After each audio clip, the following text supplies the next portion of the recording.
सतमा माल पटाली है। हो रे 5 गो माल पटाली है, 5 गो माल पटाली है।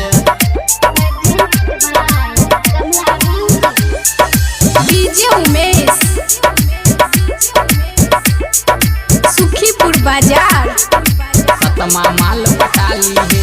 की भेलौ रे मीता रे मुँह किए फूलैने छे, रुइस फूल के हमरा से कोना में जाके बैठल छे। कैला तू रे कानै छे छोड़िया के भूला दी है, देह में तोरा घूनने लगलो दोसरा लभर बना ली है। एगो दूगो छोड़तो तरे तीसरा माल पटाली है, तीसरा चौथा छोड़तो तरे 5मा माल पटाली है, 5मा 6मा छोड़तो तरे 7मा माल पटाली है। कैला तू रे कानै छे छोड़िया के भूला दी है, देह में तोरा घूनने लगलो दोसरा लभर बना ली है। एगो दूगो छोड़तो तरे तीसरा माल पटाली है, तीसरा चौथा छोड़तो तरे 5मा माल पटाली है।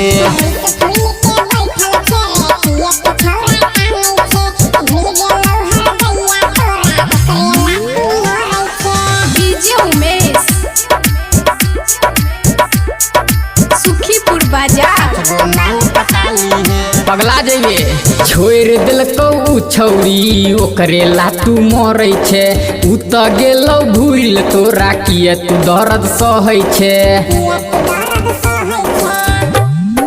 भूल जो न रे साला तू देखल को ठेंगा तोरा तू रे देखा देना, ओकरे घर के बगल में मौगी एगो पटा लेना। ओकरे आँख के सोझा ओकरा भौजी के बोलै हे रे। एगो दूगो छोड़तो तरे तीसरा माल पटाली है, तीसरा चौथा छोड़तो तरे 5मा माल पटाली है, 5मा 6मा छोड़तो तरे 7मा माल पटाली है। डीजे उमेश सुखीपुर बाजार 5 गो माल पटाली है।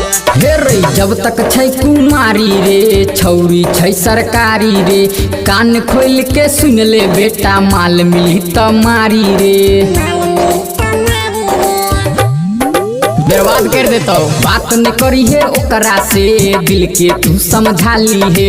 नया माल के नंबर देखियो फोने पर पटाली है, दर्द हो तो कमला कहै छौ साली से बतियै हे रे। एगो दूगो 3 गो 4 गो 5 गो तू पटाली है, 6 गो 7 गो 8 गो 9 गो 10 गो तू पटाली है।